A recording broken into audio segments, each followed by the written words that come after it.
сыгылтуу жерлерин гана мындай чечмелеп берсе туура болсо. Дагы бир жолу айтып атам. Эмне үчүн 15 жыл, себеп 2004 жылы 31 июльда бул киши кеткен. 31 июльда асыр менен шамдын ортосунда. 31 июльда артын карасаңыздар көрүнүп турат. Басууга буйртма берилди деп. Туп-туура 15 жылдыгына. Эмне үчүн?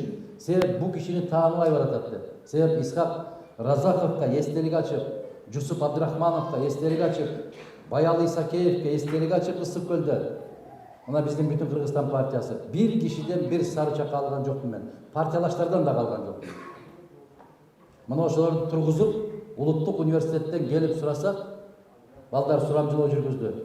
Исхак Разаков ким, Баял Исакеев ким, Жусуп Абдрахманов ким деп биздин журналист боло турган болочоктогу, тарыхчы боло турган студенттерден сурасак, балдар кыздардан сурасак, бирөө да жооп бере албай койгон. Алардын ким экенин билбей коюшту. Көрдүңүздөрбү? Кыргыз мамлекетин мамлекет кылып түптөп кеткен биздин аксакалдарды жаштар тааныбайт экен.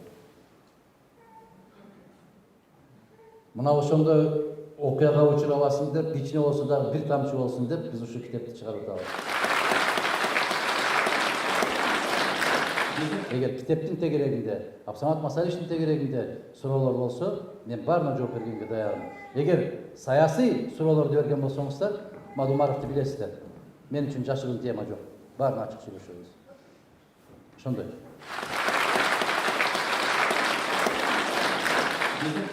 Башка коңшу мамлекеттер менен тең ата болгон, ошол жака барганда дагы биз сыймыктанып айтыла турган Кыргыз элине президент жарыялабызбы? Ал качан болот? Биздин сурообуз. Кайсы учурда тең ата боло алабыз, иним? Артыңда таянаар элиң болсо тең ата боло аласың. Артыңда калдайган калкың турса, баатыр боло аласың. Караан болуп турган элиң болсо, баатыр болосуң. А эгер караан болчу эч ким жок болсо, манас болсоң да эч ким боло албайсың бүгүнкү заманда. Ошон үчүн эмне үчүн бүтүн Кыргызстан деп атам мен. Аксы Кыргызстан эмес, Ташкөмүр Кыргызстан, Өзгөн Кыргызстан, Ноокат Кыргызстан эмес, бүтүн Кыргызстан. Бүтүн. Күлдүк ошондо да. Аксакалдардын эсиңерде барбы? Гезиттерге жазды.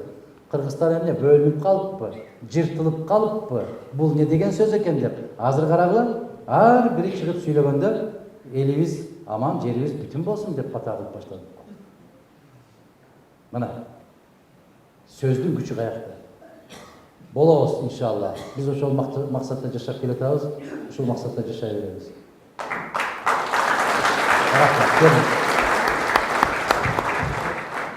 Менин суроом саясаттан тышкары болсун. Негизи сиз туура айтасыз. Коом кандай болсо коомго жараша өлкө башчы болот да. Коом башчы болот. Менин суроом, биринчи суроом мындай. Сиз жакшы көргөн сапат, бирок ал сапат сизде жок. Бул биринчи суроом. Экинчи суроом болсо мындай, сиздин ата-энеңиздин сизге айткан акыркы сөзү кандай болгон эле? Ал эми үчүнчү суроом болсо мындай, азыркы жаштарга 3 сөз менен кеңеш айтыңыз. Рахмат. Мен жакшы көргөн сапат, бирок менде жок сапат. Мен жакшы көргөн сапат пайгамбарыбыз Мухаммад саллаллаху алейхи ва салламдагы сапат. Менде жок.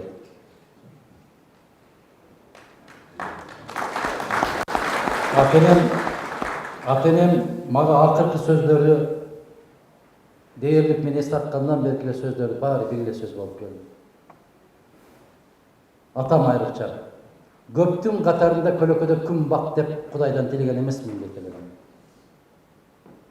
Бүгүн ата-энелер тийип атпайбызбы балдарга? Ага кошулба, буга кошулба, этият бол. Мага азыркыга чейин айтышат. Дайыма ар бир чогулуштардан кийин айтып кетип келип, колумду кысып аксакалдар, эжелер, апалар айтат. Этият бол, этият бол. Эмнеден этият болот? Кимден этият болот? Айткылачы. Мен этият болом бир гана нерседен. Билип билбей күнөөлөрдү жасап алгандан этият болушум керек. Билип билбей арам нерсени жеп алгандан этият болушум керек. Бул эсиңиздерде болсо, кечирип коесуздар, эсиңиздерде болсо деп эле айтайын. Бир мындай бир окуя болгондо узагыраак бирок кыска айтайын. Эң негизгиси бирөөнүн акысын жеп алгандан этият болуу. Мен атам дайым ушинтип айтчу эле. Балам айланайын. өкмөткө барып калганда, кызматтарда жүргөндө, балам, бирөө келип, алыска сапарга кетип баратасыз, ушуга чай ичип коюңуз деп бирдеме берсе, ошого балдарыңа бир нерсе алып келип оозуна салба дейт. Неге? Себеп арамдан бүткөн нерсе аралашып калган болсо, кийин мээри кетип калат балдардын дейт. Бүгүнкү күндө балдарда мээр жок, кыздарда мээр жок деп ыйлаган ата-эне 90%. 90% ата-эне балдарда мээр калбады деп ыйлап атабыз. Анын себеби өзүбүздө экен. Ошолордун оозуна колубузга киргенди сала бериптирбиз. Арам нерсе жеген молдонун батасы да кабыл болбойт экен. Ошон үчүн нике кыйдырып атканда карашыңар керек экен. Ким кыят никени? Аяктан келсе да уруп аткан, бияктан келсе да уруп аткан, чалапыла сүп-сүп деп уруп аткан, ошондой молдо нике кыйган болсо, Аллах өзү сактасын, ал дагы бекем болбойт экен. Биринчи тамак таза болуш керек экен. Мына ушуну айтат эле менин балам. Үчүнчү сөз, жаштарга эмне деген 3 сөз менен эмнени айтат эле дегениңизге, мен ушундай деп айтам да. Оку жана оку дегенде Владимир Ильич Ульянов деп жазып кеткен дейт эле да. Жок. Оку жана оку деп Жабраил алейхиссалам биздин пайгамбарыбыз саллаллаху алейхи вассаламга берген тапшырмасы оку деп. Икра. Мен окушту билбейм дегенде икра. Аллахтын аты менен оку деген. Мен жаштарга дайым айтып келем. Студенттер менен жолугам. Өткөндө Чаткалдан 11-класстын балдары, кыздары барып жолугушту. Студенттер чакырышат, жолугушам. Дайым бир гана нерсени айтам. Оку. Дагы 1000 жолу айтам, оку. Бекерден биздин пайгамбарыбыз саллаллаху алейхи вассалам айтпаса керек. Түнү менен ибадат кылып, түнү менен намаз окуган кишиге караганда, илим издеп, илим окуп отурган кишинин ибадаты абзалыраак. Мен андан улук нерсени силерге айта албайм. Эң улук нерсе ошол оку. Окумайынча эч нерсе билбейбиз азыр. Ошон үчүн президент оңолсо оңолобу дейт да Кыргызстан. Бирок менин оюмда оңолбойт деген ой калды. Рахмат. Ошондо президент сиз Атамбаевдин ордунда болгонуңузда мына кечеги окуялар болбойт эле. Сиз кантип жолун табасыз? Президент болуш үчүн. Сиз болсоңуз оңолот беле дейм да. Рахмат. Бир жолун таппайсызбы?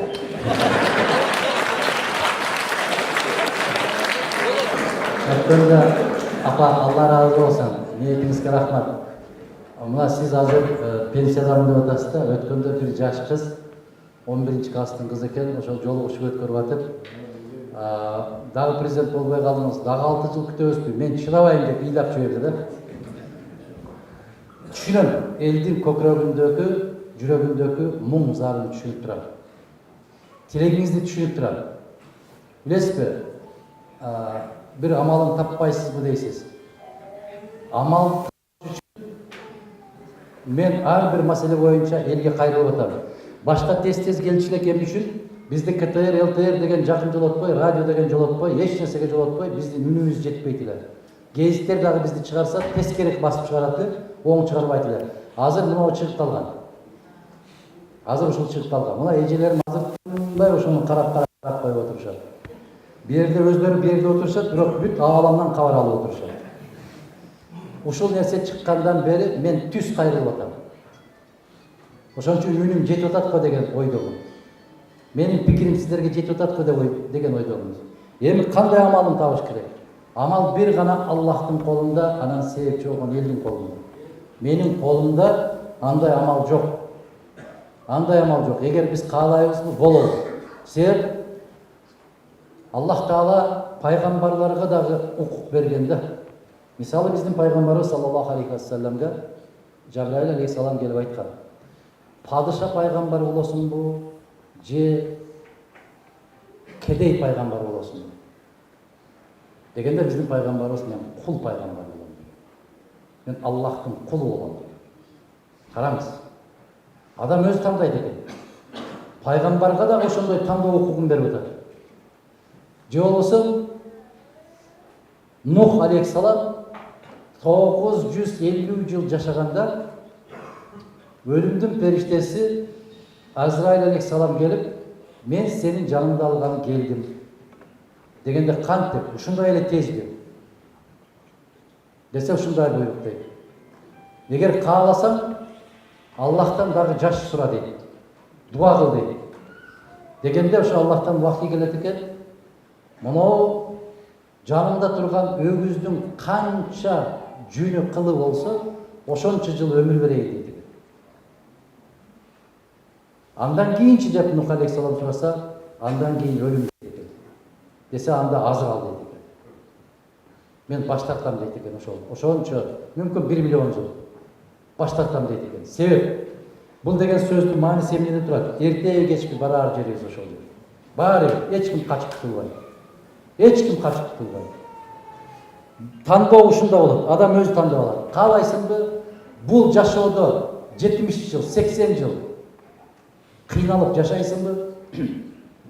Түбөлүктүү жашоонун рахатын кааласаң, кыйнал. Түбөлүктүү жашоо. Бул мындай эле түшүндүрөйүнчү. Мектепте 10 жыл кыйналып окуган бала 5 жыл кыйналып университетти бүтүрүп койсо, эч качан 100 килограмм жүк көтөрүп, же көмүр түшүрүп, же кетмен чаап иштебейт. 15 жыл кыйналып койсо, Аллах кийин канча өмүр берсе, ак көйнөк менен калемдин учу менен ок атындылат. Кандай дейсиздер? Ар бир эмгектин аркасында сыйлык бар да. Ошол сыяктуу келиңиздер bir күндүк уйкудан калып коелу, 2 сааттык рахатты четке кагалы, bir кесе шорпону түртүп коелу, муну болбойт деп коелу, мунун ойда рахмат деп коелу. Аалам Гүлстан, заман оңолот эже. Ишениңиздер, заман оңолот. Ушуга бара албай атпайбызбы? Кейлерге айтып калат мага актаныш үчүн. Эми биз кыйынчылыкты көрүп өстүк, эми бала чака кыйналбасын деп атабыз да. Бала чаканын рызкысын Аллах өзү пешенесине жазып койгон. Сен ал бешикте турган кезинде өлүп калсаң деле, ошол балаң ошондой өсөт. Көп эле шылтоо издей бербегиле. Балдарга да ушу шылтоосу ушу. Балдарга деп кылат экенсиң да, жок, өзүңдүн напсиңе кылып атасың. Өзүң сүйүнүш үчүн кылып атасың. Балдар оюнда деле жок. Шылтоо балдарды күнөөгө артырбагыла, балага. Жок.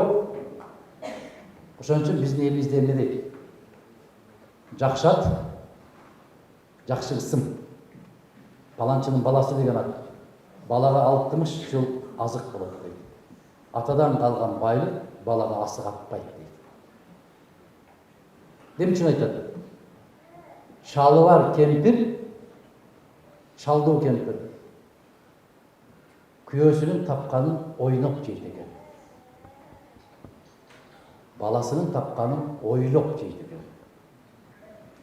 Кыйналып отуруп жейт экен. Келиндин кабагы кандай болду экен? Көрдүңөрбү? Жаман да болсо, кополураак сөз. 30 уулуң болгончо эмнең болсун дейт. Бирок кулагын жеп эртерээк жиберип коесуңар да, анан калтырап титиреп келиндин көзүн карап отурасың.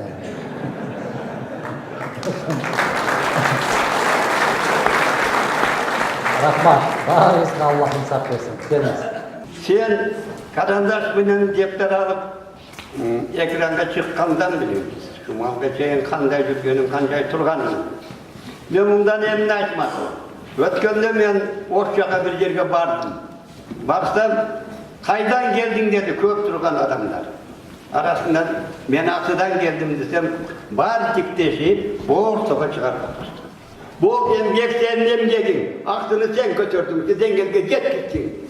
Мен мындан эмне демекмин? Ушундай эле темп менен, ошондой эле аракет менен парламентти ушу акыбалга келтирбейсиңби? Адам го. Бу жерде канча адам акты сен аркаңа ээрчип атат. Ошол жердеги 100 адамдык ушундай ээрчитип койбойсуңбу? Ошондой жанагысын айтканда кыргыз оңолбойт деген сөз, оңолуп, кыргыз оңолуп бизде жүртө жашайт болушубуз керек. Бул бир суроо. Экинчи суроо, иним кечирип кой. Аксыда, Жалаватта, Ошто enenin, balanın yüreğinde kara dağ var. Kaçan bu keçirirler? Şuğa bunday senin kak deputat olsan, sen prezident olmasan, emne kılasın? Men turolmuşum. Birinchiden rahmat, dileğinizge rahmat. Men oşon üçün güreşke çıkkanım, oşontip güreşe verem, kete verem şu jolundan. Ekinçisi, kaçan bir Kırgızstandagı kara taktar öte köp. Ekile kara tak var emes, köptөгөн kara taktar var.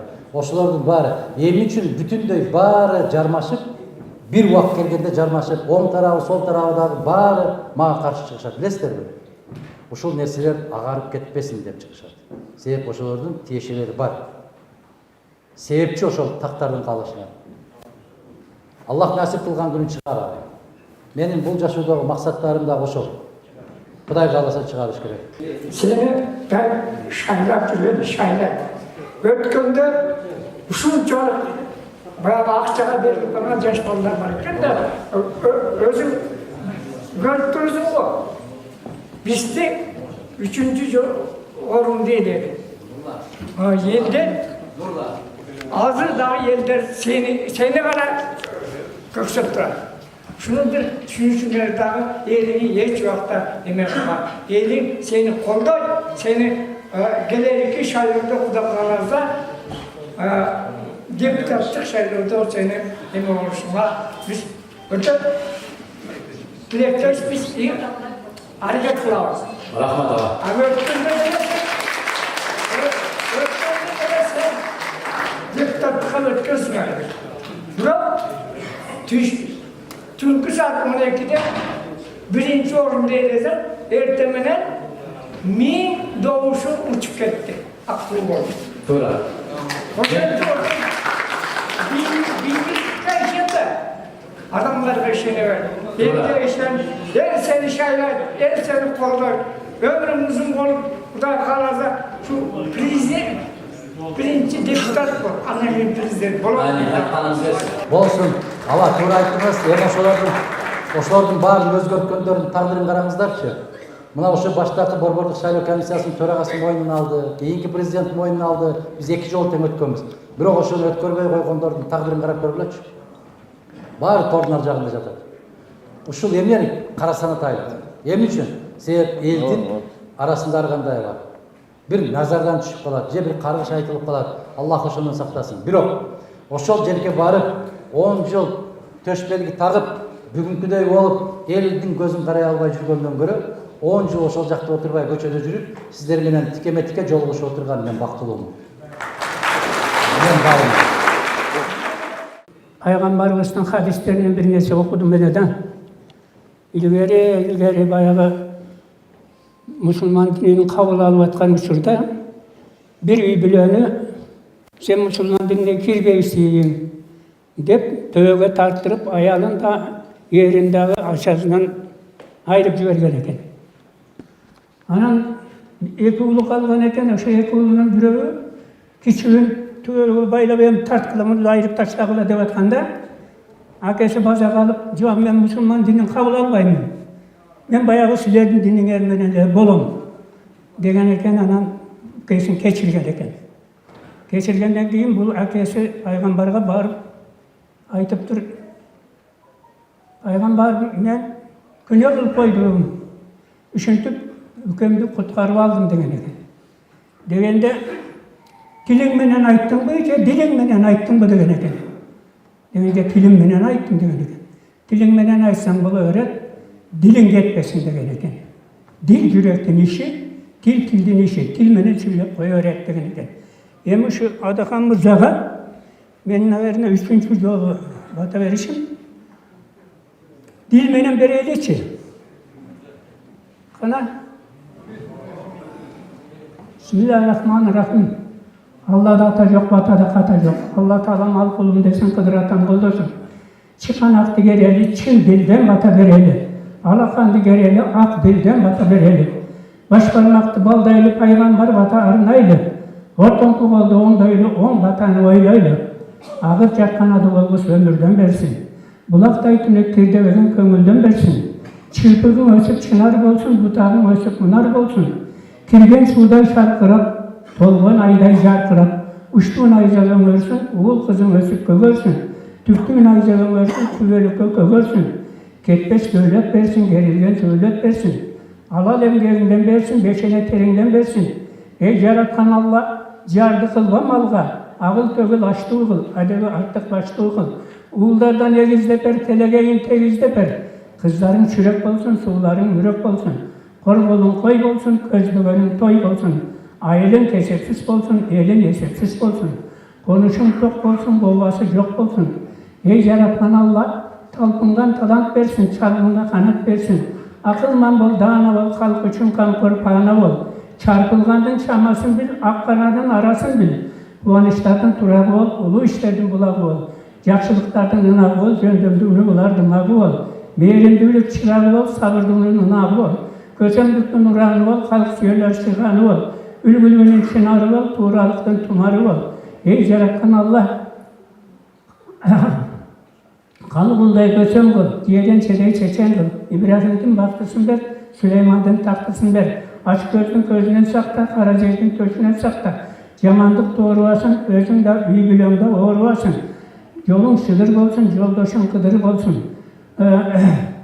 Allah Teala özü koldosun, Uttoşka durağın olsun. Dasturkanın cahil olsun, usul batavuz kavul olsun. Amin.